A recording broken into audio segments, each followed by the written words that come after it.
Shalom, my friends. Right now, at this very moment, millions of Americans are drowning in financial chaos. Credit card debt has surpassed $1.13 trillion in the United States. The average American household carries over $6,000 in credit card debt alone, with interest rates climbing above 20%. Paychecks disappear before the month ends. Bills pile up faster than income arrives. Emergency expenses feel like natural disasters. But here's what banks and credit card companies will never tell you. The ancient Torah holds the divine blueprint that transforms financial chaos into supernatural abundance. And today, I'm going to reveal why God's favor cannot flow into a chaotic vessel. For over 3,000 years, the Jewish people have been known as the most financially prosperous community on earth. They represent less than 0.2% of the world's population, yet 20% of Nobel Prize winners are Jewish. They've built empires, survived exiles, and transformed poverty into generational wealth. The secret isn't luck, privilege, or conspiracy. It's a divine architecture hidden within the Torah.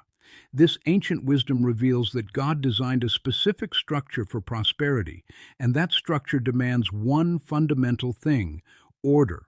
Not perfection, not wealth, but order. And without order, even God's blessings leak out faster than they pour in.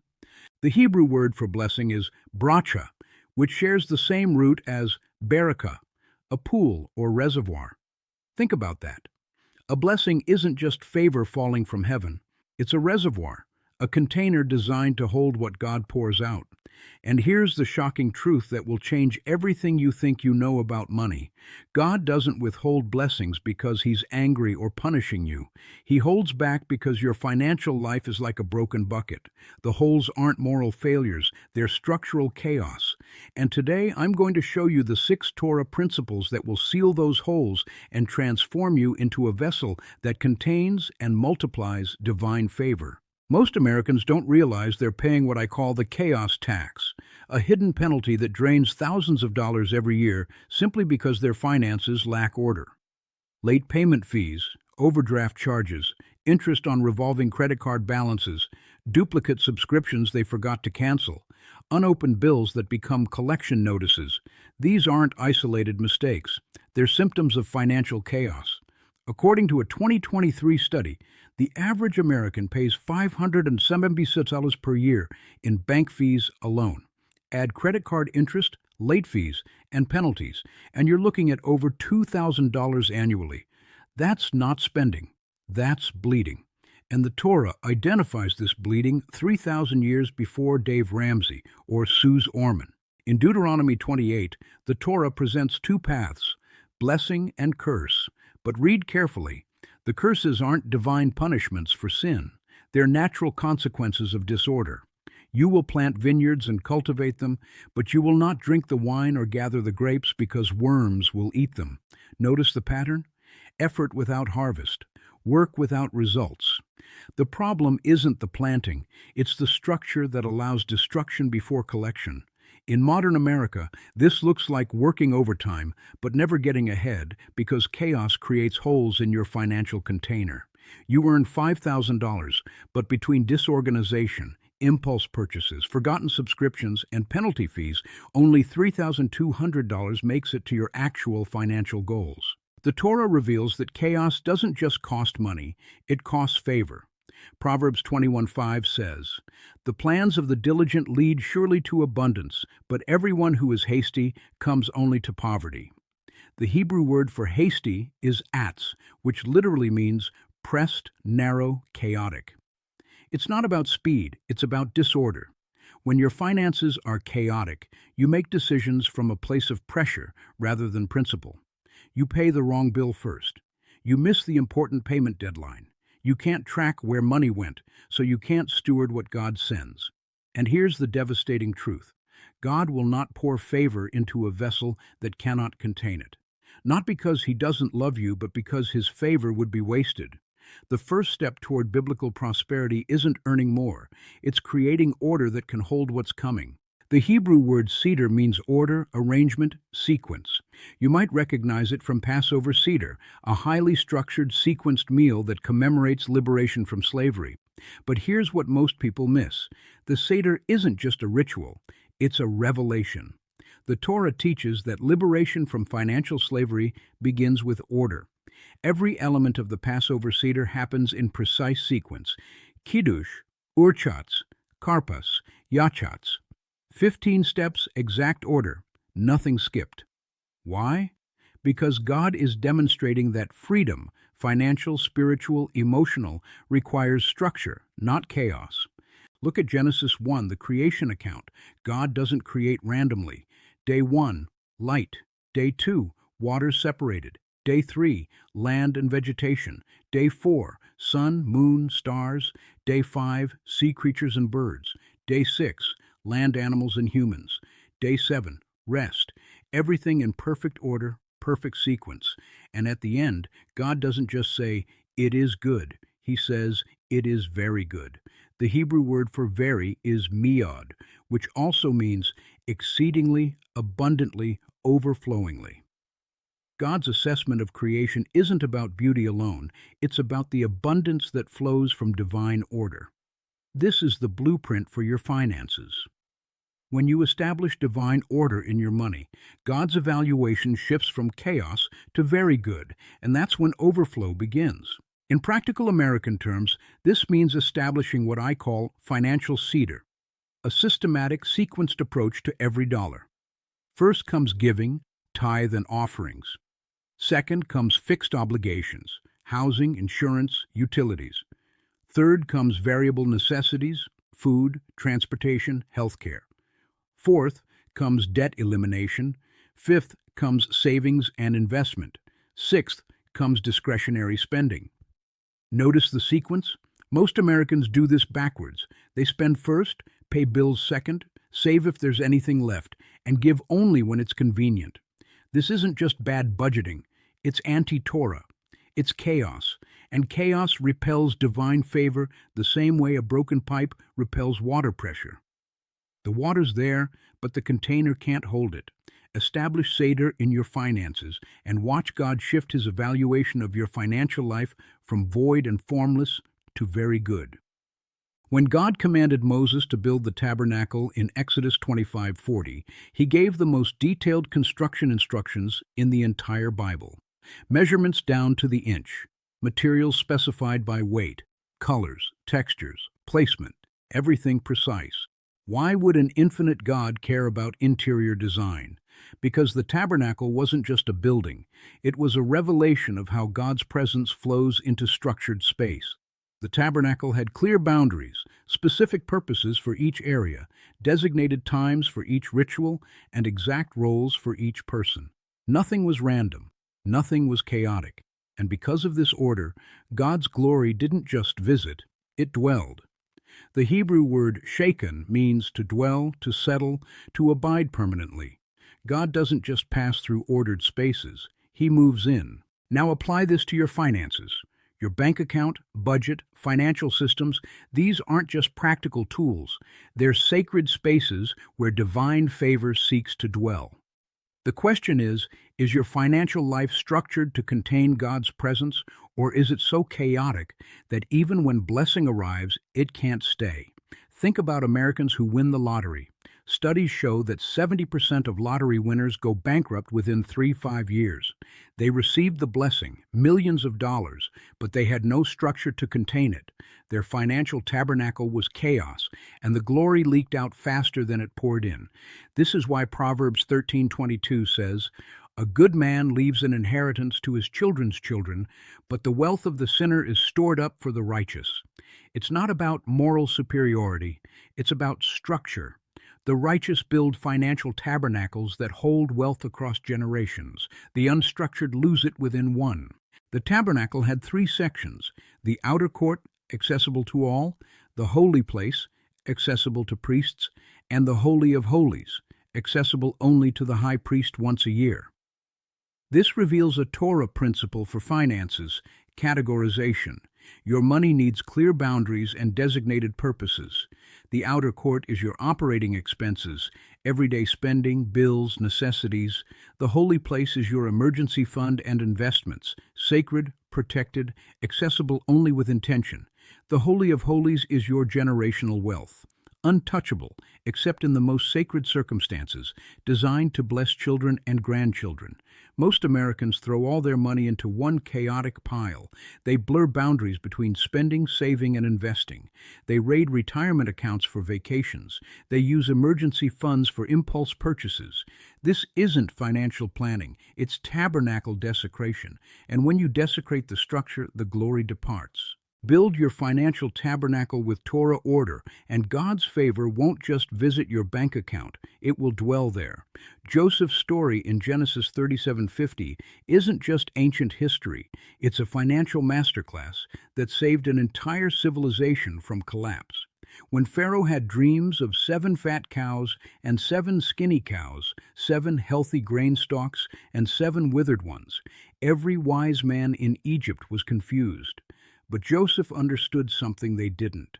God doesn't reveal the future just to inform you. He reveals it to position you. Joseph interpreted the dreams. 7 years of abundance followed by 7 years of famine. But here's the genius. Joseph didn't just predict the crisis. He built a system to navigate it. He established order during chaos, and that order became the vessel that saved millions of lives and positioned him for unimaginable wealth and influence. Joseph's strategy was brilliantly simple. During the 7 years of plenty, Egypt stored 20% of every harvest, not 50%, not 10%, 20%, 1/5. This is the Torah's financial structure revealed through Joseph. Proverbs 21:20 confirms it. Precious treasure and oil are in the wise man's dwelling, but a foolish man devours it. The Hebrew word for devours is bala, meaning to swallow whole, to consume recklessly, to live without remainder. The average American saves only 3.5% of their income. Many save nothing. Credit card balances increase yearly. There's no strategic reservoir for famine seasons. And make no mistake, famine seasons always come. Job loss, medical emergencies, economic recession, unexpected repairs. The question isn't if they'll come, but will you have a Joseph structure when they arrive? But here's where it gets even more profound. Joseph didn't just save Egypt from starvation, he positioned them for unprecedented wealth. During the famine, people traded money, livestock, land, and eventually their servitude to Pharaoh in exchange for grain. Genesis 47:14 says, Joseph collected all the money that was found in the land of Egypt and in the land of Canaan in exchange for the grain that they bought. By the end of the famine, Pharaoh owned everything, and Joseph had transformed Egypt into the wealthiest empire on earth. The principle? Order during abundance positions you for acquisition during scarcity. While everyone else is desperate in the famine season, the person who built a reservoir during plenty doesn't just survive, they thrive. They're positioned to help others, invest when everything's on sale, and build generational wealth. The American dream isn't dead. It's just waiting for people who understand the Joseph principle. Create order now, and you'll contain overflow later. The prophet Haggai 1:6 delivers one of the most devastating financial diagnoses in Scripture. You have sown much and harvested little. You eat, but you never have enough. You drink, but you never have your fill. You clothe yourselves, but no one is warm. And he who earns wages does so to put them into a bag with holes. Read that again. It's not about earning more, it's about the holes. Most Americans are working harder than ever. Overtime, side hustles, gig economy jobs, but they're no closer to financial peace. Why? Because their financial vessel has holes, and until those holes are sealed, no amount of income will create overflow. God's diagnosis through Haggai is clear. You're earning, but it's leaking faster than it's accumulating. The Torah reveals 7 primary holes in your financial vessel, 7 areas of disorder that drain divine favor. First, unforgiveness and unresolved relationships. Matthew 5:23-24 says, If you're offering your gift at the altar and remember your brother has something against you, leave your gift and reconcile first. Financial chaos often flows from relational chaos. Unpaid debts to friends, broken business partnerships, family feuds over inheritance. These aren't just emotional issues, they're financial leaks. Second, lack of tithing and generosity. Malachi 3:8-10 identifies robbing God through withheld tithes and offerings as a primary cause of financial curse. Not giving isn't just stinginess, it's structural. It blocks the windows of heaven and opens the door to devourers. Third, dishonest business practices. Proverbs 11:1 says, "A false balance is an abomination to the Lord, but a just weight is his delight."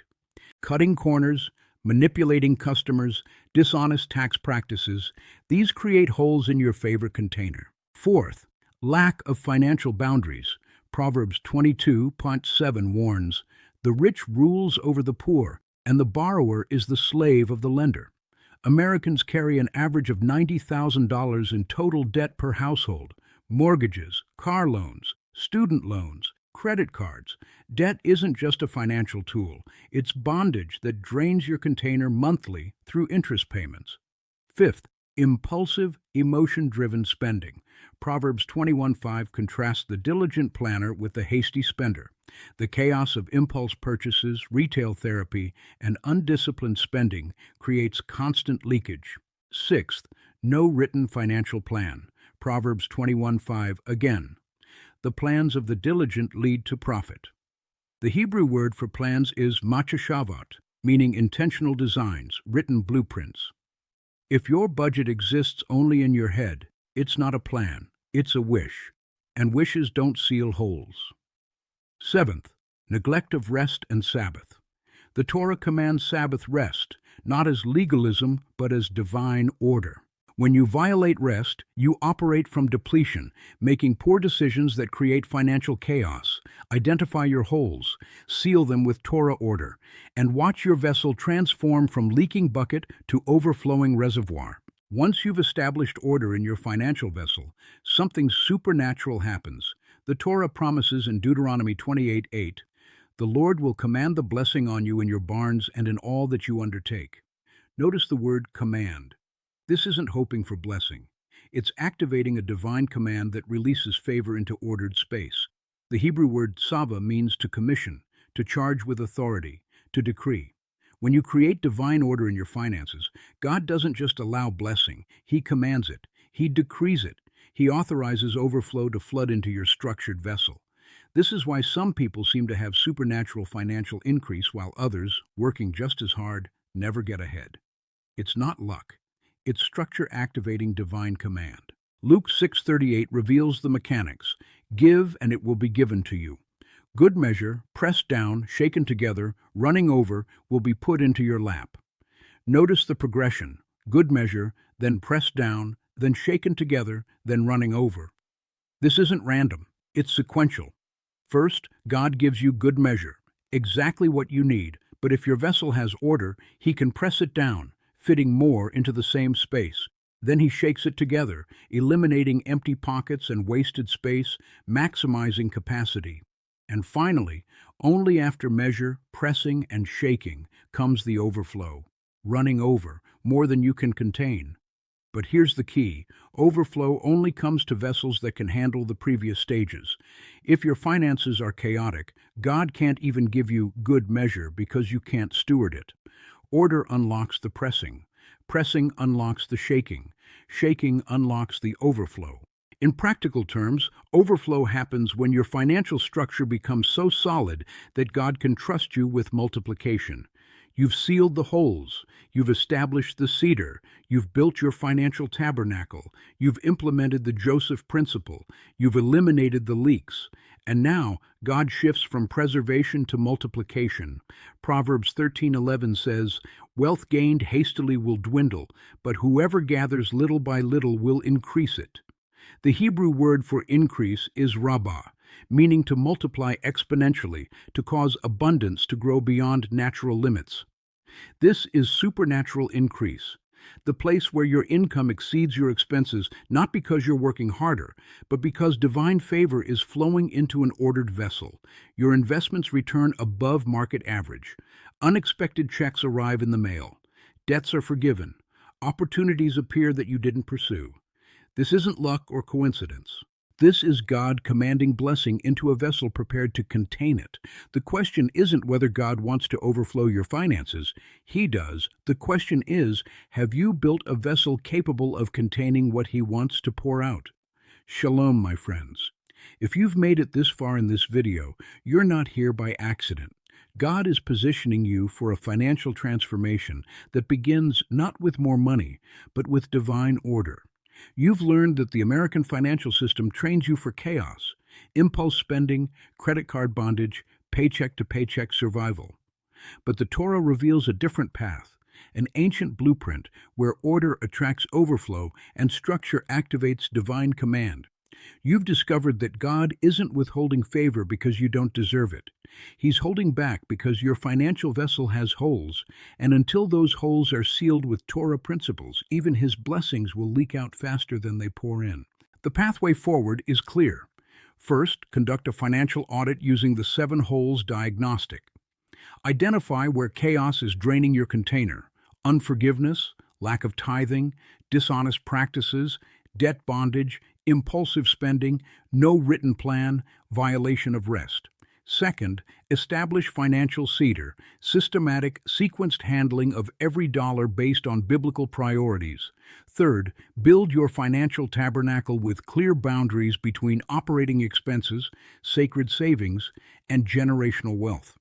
Fourth, implement the Joseph principle by storing 20% of income during seasons of plenty. Fifth, seal every leak with repentance, restitution, boundaries, and discipline. And sixth, position yourself for overflow by creating a vessel so ordered that God can command blessing into it. The choice is yours. You can continue living in financial chaos, wondering why you work so hard but never get ahead, why every raise disappears into new expenses, why emergencies always devastate you. Or you can embrace the Torah's divine architecture for prosperity, becoming a vessel that doesn't just receive favor, but contains it, multiplies it, and overflows it to future generations. Remember, God doesn't pour out where there's chaos. He overflows where there's order. Your financial breakthrough isn't about working harder. It's about building better. The vessel is in your hands. The favor is in God's. And when the two align through divine order, you don't just survive in America's economy, you thrive with supernatural abundance. Now go build your vessel, seal the holes, establish the order, and prepare for the overflow that's already being commanded into your life. Shalom, and may the God of Abraham, Isaac, and Jacob command His blessing into every area of your financial world.